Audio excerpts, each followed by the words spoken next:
Hola, weirdos y weirdas, ¿qué tal? ¿Cómo estáis? Sed bienvenidos un día más a mi cueva, sed bienvenidos un día más a Videoclub Weird. Y supongo que ya habréis visto la miniatura y la película de la que quiero hablaros un ratejo para la ocasión es una de mis películas del videoclub favorita. Es un auténtico festival. Una película que mezclaba ciencia ficción de los 50, extraterrestres, babosas, zombies, slasher, comedia amorosa, universitaria, mucho humor, efectos especiales, la verdad es que bastante majos para la época, hechos con 4 duros por supuesto, y la dirección de un director novel, un joven prometedor en aquellos momentos, capaz de ofrecernos dos películas de total culto que en su momento pues no tuvieron la suerte de funcionar, de calar hondo en el aficionado, en el público, pero que con el paso de las décadas cada vez pues han ido cosechando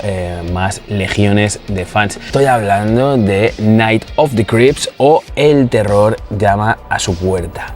Primera película, ópera prima del director Fred Dekker. Así que, sin enrollarnos mucho más, empezamos.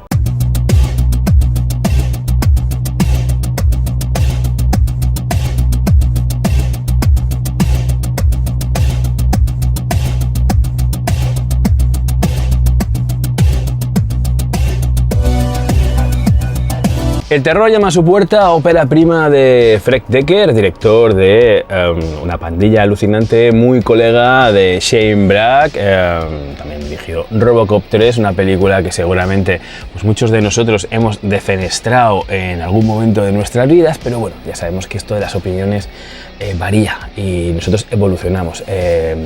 No voy a decir que Robocop 3 sea mejor que el Robocop de Volver Joven, pero es una película a la que yo también le he ido cogiendo mucho cariño. Sin embargo, su Night of the Creeps, El terror llama a su puerta, es una película de auténtico culto, una película, una de mis favoritas del videoclub, y la verdad es que lo tenía todo, tiene todos los ingredientes para molar, y este hombre pues la dirigió pues siendo muy joven. Según Steve Marshall, que es el actor que hacía de JC, el amigo, el sidekick no del protagonista de Chris en El terror llama a su puerta, en Night of the Creeps, comentaba este hombre que Fred Dekker aparentaba incluso ser más joven que ellos durante el rodaje. De hecho, ellos pensaban que los personajes protagonistas, estos dos chavales, Chris Romero y JC Hooper, pues estaban basados en sus experiencias personales. El resto del equipo, el resto de los actores, el equipo técnico, bueno, pues todo Dios que estuvo trabajando en Night of the Creeps, pues coincide con las palabras de este Steve Marshall, y suelen comentar pues que Fred Dekker parecía el típico chaval de 12 años que estaba pues en esos momentos jugando pues con juguetes nuevos, y que era el típico fan de la ciencia ficción añeja, el terror, los cómics, la literatura juvenil, y que estaba entusiasmado durante pues la duración de este rodaje, y que ese entusiasmo fue capaz de transmitirlo, de contagiarlo al resto de sus integrantes. Y paralelamente, a pesar de ser un novato, pues supo coger el toro por los cuernos y pues lidiar con un rodaje pues con pulso y de forma firme, y llevarlo a buen término. Y si hablamos de Fred Dekker, como ya os comenté en el vídeo dedicado a Una pandilla alucinante que os dejo por aquí, pues Fred Dekker era el típico chavalín que estuvo viendo películas desde bien pequeño, un cinéfago prácticamente por vocación, y que ya pues a la tierna edad de 12 años ya pues se pilló una cámara y comenzó a hacer sus propios cortometrajes. Intentó estudiar cine, cosa que no pudo, y pues digamos que su primer curro dentro de la industria fue como guionista en ese proyecto fallido, ese proyecto que no se pudo llevar a cabo de Godzilla King of Monsters 3D de Steve Miner, director de la primera Viernes 13, donde pues Dekker pudo trabajar codo con este Steve Miner, pero también pudo conocer a gente importante del sector como William Stout y por extensión a Dave Stevens, creador del cómic Rocketeer, que bueno, que también se encontraba por circunstancias parecidas a las suyas, currando en ese proyecto. Una lástima que no se pudiera llevar a cabo. Como os comenté también, durante esos años fue cuando concibió la idea para la película House, una casa alucinante, una película que acabaría dirigiendo Steve Miner y que acabaría escribiendo su colega Ethan Willy. Este hombre también escribiría la secuela de House. Esta House pues sería la primera película que le hubiera gustado a él dirigir, pero bueno, en esos momentos por lo visto tenía la cabeza en otras cosas, en otros proyectos, y bueno, pues lo fue dejando hasta que este Ethan Willy pues le pidió permiso para poder desarrollar esa idea que había concebido, esa idea en la que un escritor, Roger Cobb, pues las pasaba un poco canutas, ¿no? En una recién heredada mansión no familiar, y bueno, pues no pudo ser. Al menos Steve Miner, que fue quien la dirigió, con Sean Cunningham mediante poniendo la pasta, tuvieron el detalle de acreditarlo. En esos tiempos universitarios, en la UCLA, donde Decker cursó sus estudios, pues se rodeó de un nutrido grupo de jóvenes, también aspirantes como él, a hacerse un hueco en la industria cinematográfica, entre ellos, por supuesto, pues su mejor amigo Shane Black, con el que colaboraría pues en un montón de proyectos más adelante, una auténtica leyenda. Antes de que llegase Tarantino, Shane Black era el enfant terrible del cine mainstream hollywoodiense. El caso es que Decker, pues, en una especie de piso, de casa compartida, pues se rodeó de un mogollón de gente, pues también que quería hacerse un hueco en la industria del cine, como Ed Solomon, el futuro guionista de las películas de Bill y Ted, de Men in Black, de la franquicia Ahora me ves, o de la adaptación de Mario Bros. También estaba por ahí un tal Ryan Rowe, que junto a este Solomon escribió pues la adaptación de los 2000 de Los Ángeles de Charlie. El caso es que debía ser una especie de fraternidad no oficial, pues de nerds amantes del cine, de cinéfilos, de cinéfagos, que pues ahí estaban intentando crear, compartiendo pues historias, haciendo brainstormings, y bueno, el ambiente ideal. Yo creo que la casa en la que muchos de nosotros pues nos hubiera gustado pasar nuestro periplo universitario. Y según el propio Decker, la historia para Night of the Creeps, para El terror llama a su puerta, pues se le ocurrió allí, ¿no? En esa casa, ¿no? En ese caldo de cultivo propicio para desarrollar la creatividad de cualquiera. Y fue una noche de estas de insomnio en la que pues le costaba dormir, no tenía sueño, pero no podía dormirse, en la que comenzó a imaginarse pues a un personaje que tenía pues el mismo problema que él mismo en esos momentos. Estaba en su casa, en el salón de su casa, sentado en un sofá intentando echar una cabezada, pero también estaba molesto y a la vez deprimido. Era un tipo melancólico, el tipo está en pie de guerra contra el mundo, pero de repente suena el teléfono y todo cambia. Y Decker comenzó a preguntarse quién podría llamarle y para qué a este tipo a estas altas horas de la madrugada. Y fue así como decidió que este individuo fuese un detective, un inspector de policía, al que bautizó en primera instancia como Shane Black, como guiño a su colega, puesto que a Shane Black pues le encantan el género negro, las historias de detectives y los relatos de Raymond Chandler. Y a partir de ahí pues solo le faltaba desarrollar pues el motivo de la llamada. Paralelamente, Decker había hecho un cortometraje en la que dos estudiantes, los dos típicos universitarios nerds, ¿no? Habituales, ¿no? En estas comedias americanas, ¿no? Universitarias, pues se metían en una especie de trama de ciencia ficción de viajes en el tiempo. Un corto que, por cierto, utilizó como carta de presentación al estudio que le permitió dirigir Night of the Creeps posteriormente. Esta pequeña historia pues también incluiría pues los típicos tópicos, ¿no? De estas pelis universitarias, pues con líos de faldas, intereses románticos y una chica. Y es así como decidió fusionar estas dos ideas, a este detective al que llamaban a altas horas de la madrugada y a estos dos chicos, a estos dos nerds, ¿no? Que se veían envueltos en una trama de ciencia ficción. Por supuesto, como cinéfago, como aficionado al género fantástico, pues tenía en su cabeza pues películas de los 50, extraterrestres, zombies, slasher. Se dio cuenta de que todo eso, si lo metía pues digamos que en la batidora, le daba el play y es como convirtió pues todo este mejunje en un auténtico homenaje a la ciencia ficción, al terror y al género fantástico en su totalidad. Fue así como nació Night of the Creeps, El terror llama a su puerta.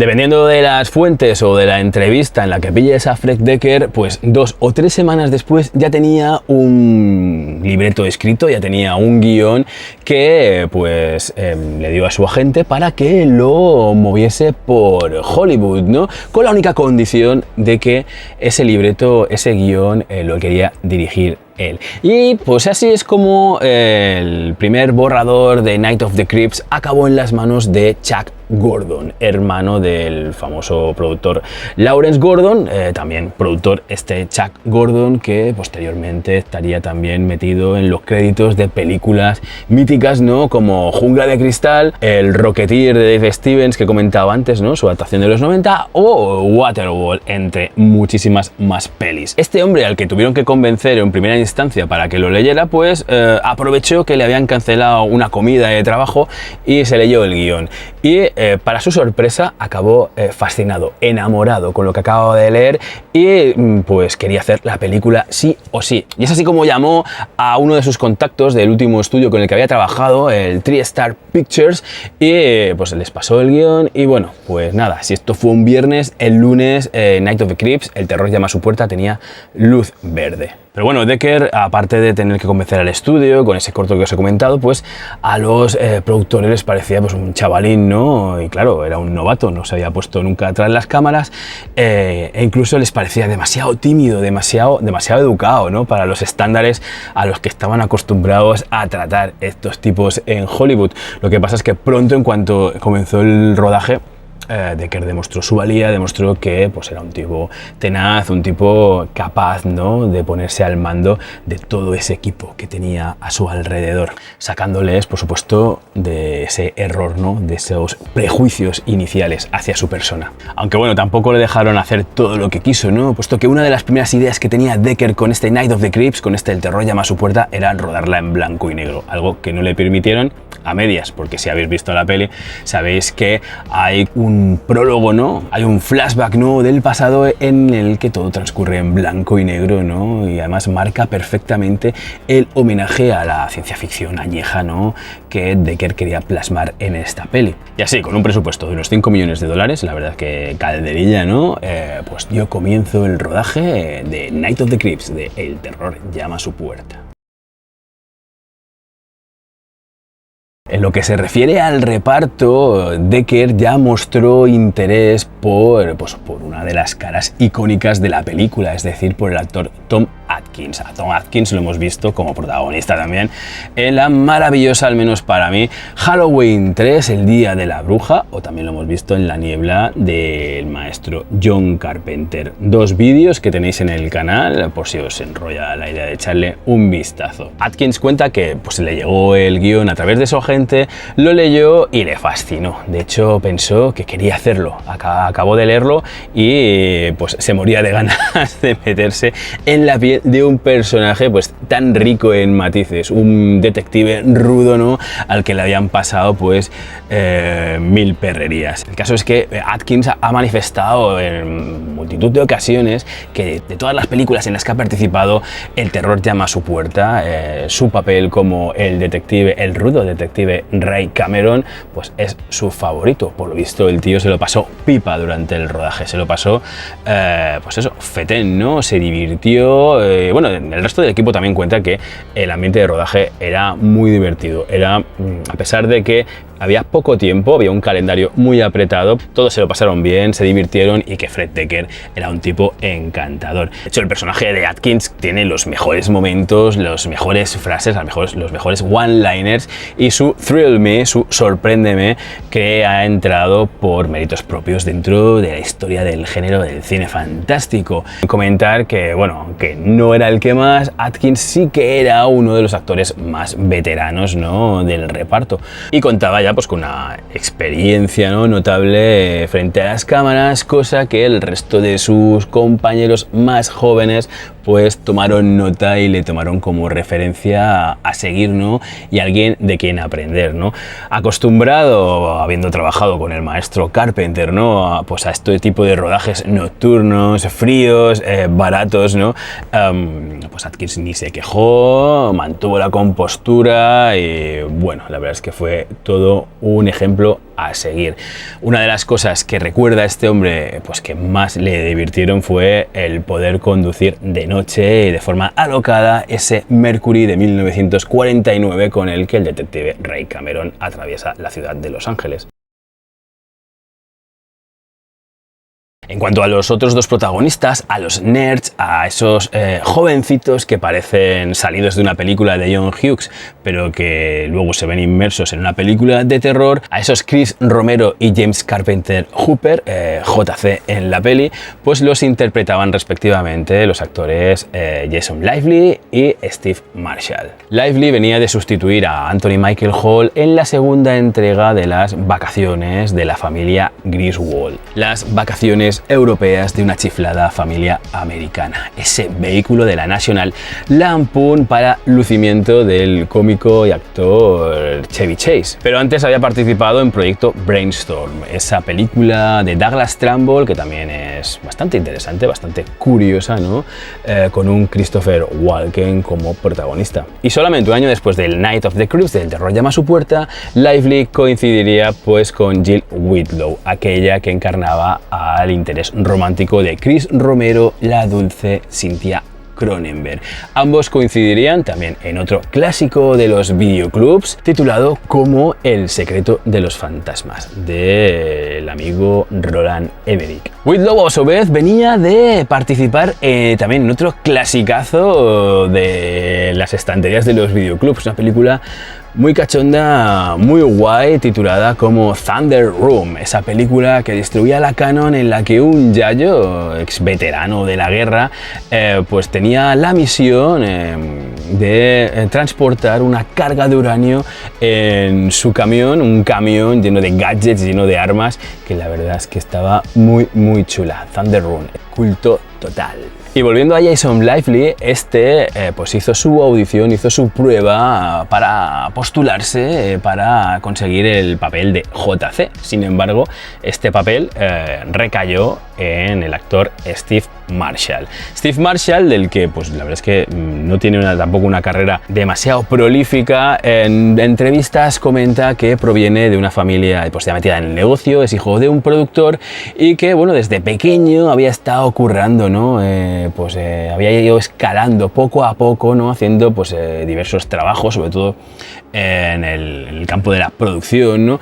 En el mundo, pues en la industria, ¿no? Y en esos momentos, justo un año antes de Night of the Creeps, se encontraba trabajando en Europa, concretamente en la antigua Yugoslavia, en una miniserie para la tele dedicada a la figura de Mussolini. Una miniserie para la tele en la que participaban pues actores del nivel de Gabriel Byrne, de Raúl Julia, María Elizabeth Mastrantonio o con quien hizo muchas migas y pues mantuvo una gran amistad, Robert Downey Jr., muchos años antes de convertirse pues en Tony Stark, ¿no? Con Downey Jr. contrajo pues una amistad lo suficientemente grande como para que este le convenciera de que se mudase a Los Ángeles, lo alojase en su casa, le buscase un agente y pues eso, pocas semanas después Steve Marshall ya estaba haciendo un casting para Night of the Creeps y consiguiendo el papel de JC, de James Carpenter Hooper. Del resto del reparto podemos señalar pues al oscarizado David Paymer, ¿no? Que hace de científico, un señor que ha desarrollado su carrera como director pero en la televisión, y por supuesto la aparición de un veterano, del actor fetiche de nuestro amigo Joe Dante, Dick Miller. Miller, un habitual no solo del cine de Dante, sino también de la factoría de Roger Corman, donde comenzó, digamos que, su carrera como actor. Enlazándolo con el maestro Corman, pues supongo que os habéis fijado que la universidad en la que estudian estos chavales se llama Universidad Corman, e incluso el periódico de la ciudad es el Corman Clarion. De hecho, este guiño no queda solamente ahí, sino que también los apellidos de muchos de los personajes son los apellidos de pues, directores míticos grandes del género. Esta es la típica curiosidad que encontraréis en cualquier vídeo de YouTube, que todos los apellidos son de un director. Tenemos a Romero, a George Romero, a Toby Hooper, John Carpenter, James Cameron, Sam Raimi. Bueno, seguro que hay más, pues os invito a que veáis la peli. y los vayáis descubriendo poco a poco vosotros mismos. Y esto responde pues a que esto era una ópera prima, ¿no? Responde pues a que un director novel fan del género pues quería meter pues todos los guiños, ¿no? Y todo lo que se le pudiera imaginar, ¿no? Ocurrir, ¿no? Puesto que esto lo hacen muchos directores en su primera película, no saben si van a volver a repetir experiencia, por lo que Decker decidió también homenajear a su película favorita. En muchas entrevistas Fred Decker ha manifestado que él ha visto películas desde siempre, él desde siempre ha sabido que el cine es su vida, pero que si hay una película que fue la que le despertó el gusanillo, que fue la que le dio a conocer o con la que comenzó a pensar que él quería dedicarse a dirigir películas, que quería dedicarse a esto del cine, esa no era otra que El Tiburón de Steven Spielberg. Y por supuesto quería tener un momento tiburón en su Night of the Creeps. Para ello eligió una de las escenas más icónicas, ¿no? De la película del Rey Midas de Hollywood, que es aquella en la que el jefe Brody, paranoico a tope, está en la playa, ¿no?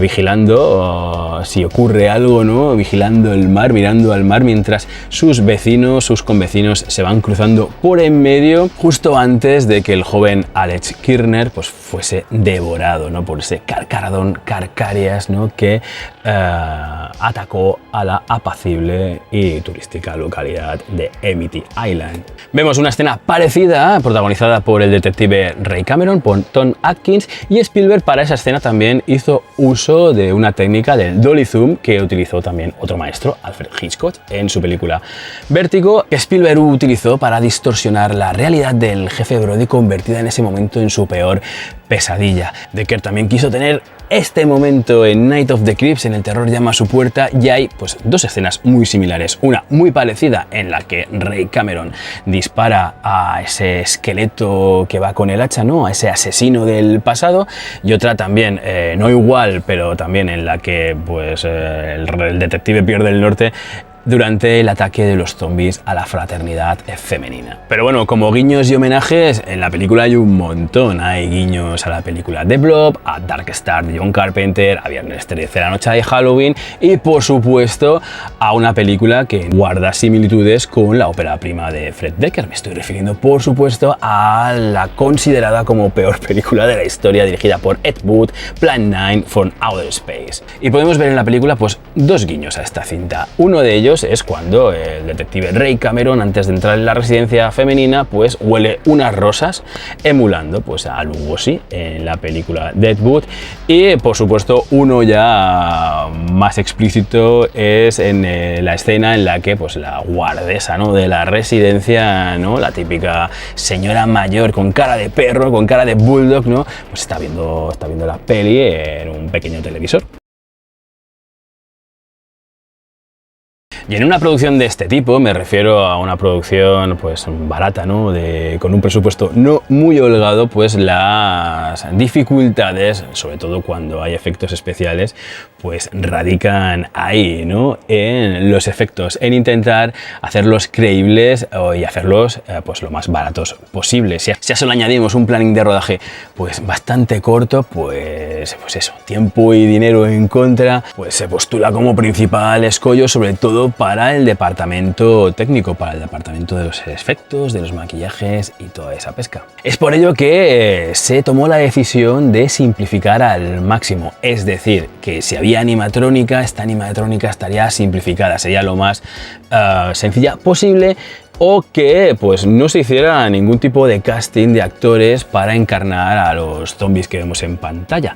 Todos esos zombies eran el equipo de maquillaje propiamente dicho, un equipo de maquillaje y de efectos encabezado por David Miller, que venía de trabajar en Pesadilla en Elm Street y al que se le encomendó la tarea pues de reclutar a su equipo. Para ello intentó contar con gente de confianza, con gente con la que ya había trabajado anteriormente, entre los cuales pues nos encontramos con la popular KNB, es decir, con Robert Kurtzman, Greg Nicotero y Howard Berger, los cuales aparecen en la peli, ya sea como zombies o como extras. Incluso Shane Black aparece haciendo de poli por ahí. Las famosas babosas de la peli fueron diseñadas por este Miller y su animación pues era sencilla. Se hicieron un montón, tenían un montón de ellas y las animaban ya fuera pues, con hilos, sobre todo cuando estas reptaban, ¿no? Se movían por la hierba, o les colocaban unas pequeñas ruedas con cuerda, ¿no? Para cuando se movían pues, por el suelo liso, por el suelo de un edificio, ¿no? Y también se utilizó la técnica del stop motion, sobre todo para la escena del final, ¿no? De ese nido de babosas, ¿no? Que descansa, que está en el sótano de la residencia. Pues para esta escena se hizo en miniatura utilizando stop motion por obra de gracia del profesional en estas lides, Ted Ray. Las cabezas que explotaban, que eclosionaban, ¿no? De la que salían babosas, pues eran cabezas pues hechas con yeso y látex, que pues las abrían con válvulas, con mecanismos manuales. Y los característicos extraterrestres, los aliens del principio de la peli, pues se diseñaron en base a las directrices del propio Fred Dekker. Este los había imaginado pues con la constitución de un bebé, con las extremidades más cortas de lo normal, cabezones y con el ceño fruncido. Aquí se utilizaron trajes de goma espuma, que era lo que llevaban los actores que estaban ahí dentro, que eran pues esos actores enanos, y la cabeza tenía animatrónica mínima, puesto que había 3 cabezas, una abría la boca y las otras 2 guiñaban los ojos. El rodaje se llevó a cabo sin complicaciones, se llegó al tiempo previsto. Sin embargo, fue a partir de este momento cuando Fred Dekker pues no sabía lo que se esperaba, ¿no? No tenía ni idea de la frustración que iba a sentir, ¿no? Al tener que enfrentarse a una industria. Se dio cuenta de que a esa industria le daba igual si se había dejado el alma en la peli. Era una industria que solamente quería ganar dólares con su criatura, con su creación. De hecho, el estudio sabía que tenía un producto con el potencial suficiente, con un potencial como para petarlo, puesto que era una película de terror, era una película de ciencia ficción, pero también era una comedia al uso, ¿no? Para jóvenes, ¿no? Había romance, había una chica guapa, con lo que había, pues eso, una mixtura de géneros, había pues todo lo que podía molar, ¿no? A la gente de la época, ¿no? Pues eso, ahí mezclado, ahí combinado, y todo dirigido pues por un jovencito que la verdad es que prometía. Lo que pasa es que tampoco a Dekker le dejaron hacer todo lo que quiso, ¿no? Y aquí es donde comienza ya pues el tortuoso camino, ¿no? Hacia el estreno. Uno de los primeros obstáculos que se encontró Dekker con el estudio fue en relación al título de la peli. El borrador de Fred Dekker tenía como título, rezaba el título como The Creeps. Lo que pasa es que en esa época, bueno, ya se había estrenado el Creepshow de George Romero, pero ya estaba anunciado el estreno de su secuela, de Creepshow 2, y el estudio pues decidió que deberían cambiarle el título para que el público, el futuro público, el público potencial, pues no se hiciese la picha un lío y se confundiese de peli. De ahí ese Night of the Creeps, aunque también se sabe que hay estados y ciudades en Estados Unidos donde la película se estrenó con el título de Homecoming Night. Aquí en España el terror llama a su puerta. La verdad es que, bueno, no sé, no podían haber elegido un título más random. Otro escollo que se encontró Dekker por el camino fue con la banda sonora. Fred Dekker imaginaba la banda sonora, como fan de las bandas sonoras que es, pues se la imaginaba orquestral. Y además tenía claro que quería Elmer Bernstein para componerla. Lo que pasa es que no estaba disponible. El estudio le ofreció los servicios en nada desdeñables del compositor Barry de Worthon, que entre otros créditos es el compositor, es el creador de bandas sonoras como la de The Warriors, como la de Xanadu o como la de, posteriormente a Night of the Creeps, El Exorcista 3. Y el problema vino aquí. De Worthon concebía la banda sonora como una banda sonora electrónica con sus sintetizadores, ¿no? Supongo que al estilo John Carpenter, y bueno, Decker a regañadientes pues tuvo que aceptar, ¿no?, lo que este hombre quería hacer. En ningún momento hablan de peleas ni de tensiones, sino que ambos pues se divirtieron mucho, ¿no?, durante el proceso.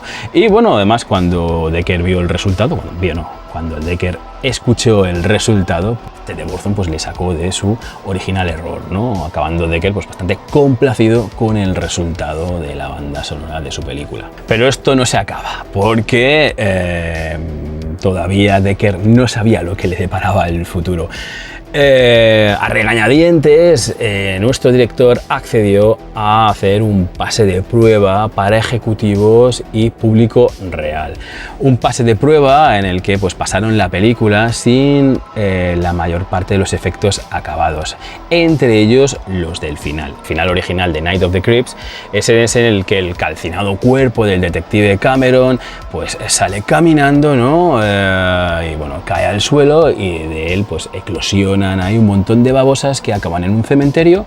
Y bueno, en ese cementerio donde estas babosas están empezando ya a revivir a los muertos, pues de repente surge un foco de luz, ¿no?, y aparece la nave de los extraterrestres que hemos visto al principio, dando pie a una posible secuela que ya entraba dentro de los planes de Fred Decker.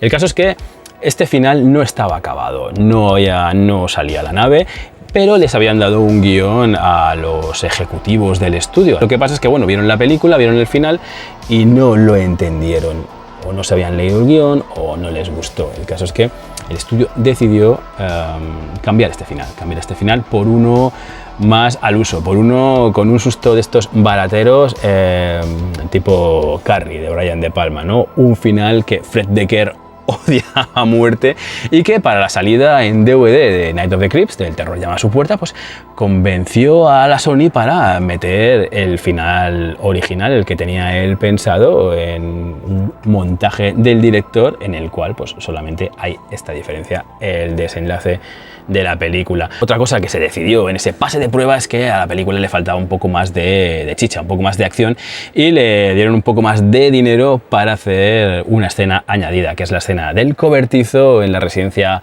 femenina, donde Chris y Cynthia pues son atacados por estos zombies, y la escena del cortacésped.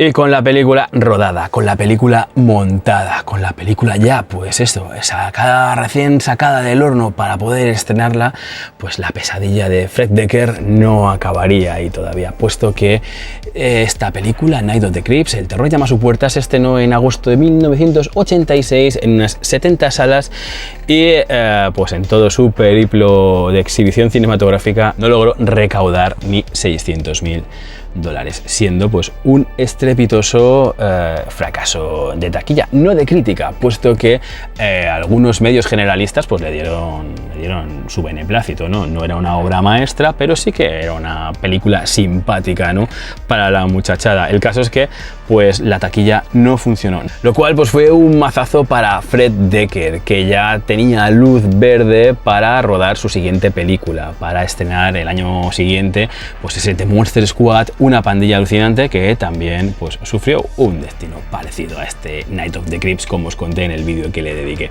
Dos películas que comparten muchas cosas, ¿no?, que comparten pues esa afición, ¿no?, por el género fantástico, ¿no?, esa afición por el cine de aventuras, por la ciencia ficción, y que posiblemente las dos transcurrieran en un mismo universo, ¿no?, en el Deckerverso. Prueba de ello pues es la pintada que vemos en el baño, en el que las babosas atacan a JC, que reza Go Monster Squad. Como curiosidad, en el baño hay otra pintada que pone Striper Rules, y esto se debe a que pues una de las peluqueras, una de las maquilladoras, mantenía una relación sentimental con Michael Sweet, líder de la banda de metal cristiano Striper. Pero bueno, Night of the Creeps, The Monster Squad son dos cintas que combinan pues esa mixtura de géneros, ¿no? El terror, la comedia, la aventura, el romance, aunque bueno, menos en Una pandilla alucinante, y sobre todo pues las filias, ¿no? De Fred Dekker, ¿no? Si en Una pandilla alucinante vemos el amor por los monstruos de la Universal, en este Night of the Creeps, como he comentado ya, pues vemos ese amor por la ciencia ficción añeja, por las películas slasher, por el cine de zombies y sobre todo por la literatura juvenil. Si en The Monster Squad, Una pandilla alucinante, la referencia eran los tres investigadores, aquí tenemos en Night of the Creeps pues una referencia a una serie a la que Dekker pues debía idolatrar, debía amar, que era The Little Rascals, ¿no? Puesto que el detective Ray Cameron llama a Chris y a JC como Spanky y Alfalfa. En cuanto al bajo rendimiento en taquilla de El terror llama a su puerta, el productor Chuck Gordon alude a una penosa campaña de marketing, sobre todo en lo referente a los pósters promocionales. El primero que salió, el primero que apareció para anunciar la película es el típico, ¿no?, que hemos visto muchos, en el que esa mano, ¿no?, atraviesa un cristal, atraviesa una puerta, ¿no?, para intentar abrirla desde dentro, ¿no? Gordon habló con el departamento de marketing, el cual por lo visto parecía que les gustaba mucho ese póster, pero les comentó que ya había una película llamada House, una casa alucinante, que ya he comentado que la idea de la misma pertenecía a Fred Dekker, en la que su póster promocional pues era muy parecido. Sacaron otros dos pósters, yo creo que para mí mejores, ¿no? No es que el de la mano no me guste, pero a mí el que me gusta es en el que vemos a Chris y a Cynthia rodeados de zombies y ambos armados con una escopeta y un lanzallamas. Yo creo que ese póster resume perfectamente lo que vamos a ver y bueno, está a la mar de chulo. Y he comentado ya que dentro de los planes iniciales de Fred Dekker pues estaba esa secuela, ¿no?, esa continuación de la peli, que bueno, lamentablemente no se llegó a hacer, aunque recientemente tanto Dekker como Tom Atkins, que ha manifestado que sería con él, con el único director que le apetece trabajar ahora mismo, ¿no?, un Tom Atkins que ya tiene su edad, ¿no?, pues desde 2009 han estado hablando, han estado comentando que cabía esa posibilidad. No sé si llegará a hacerse, pero lo que sí que hay es una secuela no oficial, una secuela bastarda, una secuela llamada Zombie Town, que llegó a comercializarse en Alemania como Night of the Creeps 2 Zombie Town, una película que se lanzó en 2007 para mercado doméstico, que no tiene relación ni vínculo alguno con la cinta de Fred Dekker, pero que cuenta algo parecido. Cuenta la historia de un mecánico que un día descubre en su pequeña ciudad natal pues que unos parásitos viscosos están parasitando a sus vecinos y convirtiéndolos en zombies hambrientos de carne fresca.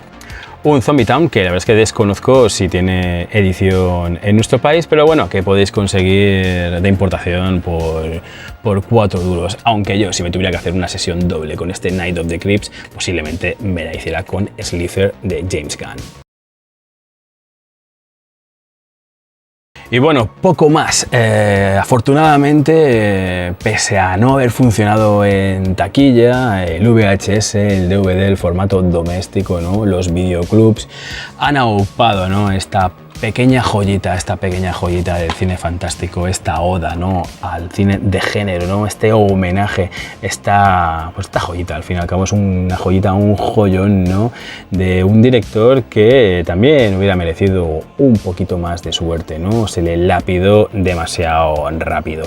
El caso es que, bueno, el formato doméstico, el boca a boca, el boca a oreja, pues a través de los años han aupado tanto a Night of the Creeps, El terror llama a su puerta, como a The Monster Squad, Una pandilla alucinante, pues a un estatus de culto, ¿no?, y pues tienen sus legiones bastante copiosas de fans, ¿no? Yo también pagaría por ver en pantalla grande un pase doble, ¿no?, con las dos primeras películas de Fred Dekker, sería una auténtica gozada. Y como os digo, poco más, no me enrollo mucho más. Espero que os haya gustado el vídeo. Si es así, pues le dais un pulgar para arriba. Tenéis la caja de comentarios para comentarme lo que queráis, hablarme de la peli, cuándo fue la primera vez que la visteis, si os mola, si no os mola, qué pensáis de Fred Dekker, bueno, lo que queráis comentarme ahí. Muchas gracias por vuestros comentarios, pues vuestro feedback, ya sabéis que es fundamental para motivar a un servidor a que siga pues nutriendo este videoclub weird de contenido, de más vídeos, de este tipo de vídeos, ¿no? De curiosidades y anécdotas de rodaje. Por supuesto, gracias por estar suscritos. Si no estáis suscritos, suscribiros y poco más. Espero que nos podamos ver más pronto que tarde en otro videoclub weird aquí en mi cueva. Así que hasta la vista, weirdos, se os quiere.